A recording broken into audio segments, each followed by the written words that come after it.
He's the resident love doctor and the scrub. I'd like to introduce Mr. Taribo Joseph for his opening remark. The self-acclaimed resident love doctor. You know, when you look at my life and you look at social media, you could say my life looked near perfect. Never forget that. I travel a lot, at least nationally. Bury this wherever you please. I love food, love adventure, cool spaces. That's why I look forward to visiting the shrine by DCA Cantwell. Let's celebrate the artist DCA Cantwell. You don't know who we're talking about. He's in the building. That's the artist. Repay your time. He must invite me in my free class. Yes, I'm married to one of the prettiest and strongest ladies around here. Blessed with two amazing children. I love pictures. I post a lot on social media, and some people may think I post because of Pepe Dem gang thing. I'm not part of them, but I'm just expressing myself. But you find out that in our current world, a lot of people are under pressure because of what people post, right? I know, Charlotte, I love pictures, but mine is not as bad as those that walk around with professional photographers to make sure the make-believe is good.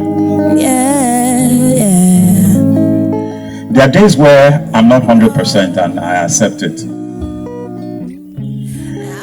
For some years, let me say 3 years, I was managing a health condition, and publicly I was still doing what I was doing until earlier this year.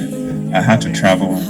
With help, I became vulnerable and opened up to some lovely friends, colleagues. They supported and went to get my heart checked. And I know some people looked at the picture and said, wow, vacation with Bay. Because social media doesn't say everything that happens in our lives. And I learned something from it. I think it was Maple that posted something, and I commented also, where we've had a lot of people pass on because they did not open up.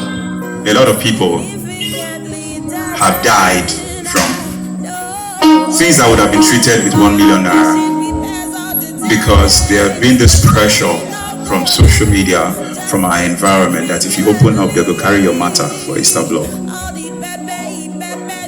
Now more than ever, a lot of people are dealing with depression because the professional here will tell us why. But for me, from the point of my experience driving conversations, I know part of it is when you're not able to speak out about the worries and the things you have to go through. I'm not here because I have a perfect marriage, because you'll be surprised that 3 years into my marriage, my wife was tired, and I said I was tired too, just because we couldn't understand each other. But we had to come around and decided to look for a coping mechanism to continue. And from all what I learned is 2 people must make the decision to understand each other and to continue to be married. So a lot of people ask me, which is my greatest achievement? I say it's staying married, because it is very easy to get married. I wonder why a lot of people are still single. But the biggest of the problem is staying married, and I've tried to stay married for almost 8 years. I don't try. But in my journey, I found out that, I don't know about you, but adulthood really sucks. They lied to us. Who told us to grow up? Who told us it was going to be easy? And it's sad that nobody prepared me for adulthood. No one prepared me that I was going to have my heart broken. No one prepared me that my first girlfriend would not be my last. No one prepared me to give my wife orgasm. No one prepared me. No one prepared me for the challenges that come. Were you taught? No one prepared me. They would have told me. No one even told me how to give a head. And everyone is healing Pastor, what's that his name? Wilson. Who will prepare you now? Mike, then we should be prepared. There's something I would have said, but my wife is a very shy person. Please, at this point, TJ, Yeah.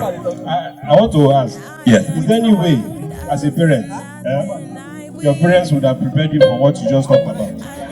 Because, the closest my mother ever talked to me about sex was this very, very straight statement: if you like, go and get somebody pregnant. That was all, first and last. I didn't just stop. I just realized that any movement, I know when you have a religious mother, you also be fearing that by the word, if you try, So I just naturally comported myself, So that's the closest. But now I'm just trying to imagine my mother telling me about head of the father. Like, Michael, my son, sit down. I want to tell you about something concerning a woman.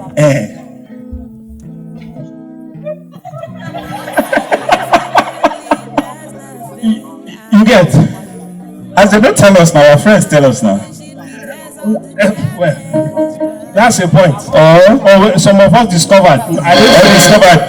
We stumbled channel, upon it. We stumbled into it. It's okay. We fell on top of it. So I was fell down. Some died trying. Oh God. Today we want to be vulnerable. We want to open up. We want to look at our feelings, how love affects us, our everyday lifestyle, how social media, how our current culture also interacts with us and how it affects love. So I'll ask somebody by your side, how are you? How are you, my friends? Are you good? You're sure you're good? You see, there's a dear friend of mine, he was asked, how are you? And few hours after that, he was about taking his life. But I'm sure he said, I'm fine. So in the midst of all the feelings we have, how are you coping? That's part of what we want to talk about. What's your coping mechanism to make sure that we don't all kill ourselves, that we don't run mad? Do you know it's okay not to be okay? It's okay that some days you're not going to be 100%. It's okay to open up to someone. It's okay to keep moving. Mike, no, we should leave this. Let's go into the meat. Okay. All right. So, you're welcome to the Love Park.